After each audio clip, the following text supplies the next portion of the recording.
علیہ وسلم من كان يؤمن بالله واليوم الآخر فليكرم ضيفه رواه البخاری او كما قال النبی علیہ الصلاة والسلام. Praise be to Allah, peace and blessings, all compliments, all physical prayer and all monetary worship are for Allah. Peace be upon you, O Prophet, and Allah's mercy and blessings. Peace be upon us and righteous slaves of Allah subhanahu wa ta'ala. I bear witness that no one is worthy except of Allah subhanahu wa ta'ala. In the name of Allah, the most gracious, the most merciful.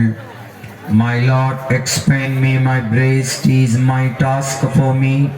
Remove the impediment from my speech so they may understand what I say. Udara sarva evete jnani tatmeva maimatam asthitah sahiyuktatma mameva muttamam gatim bahunam janmanamanti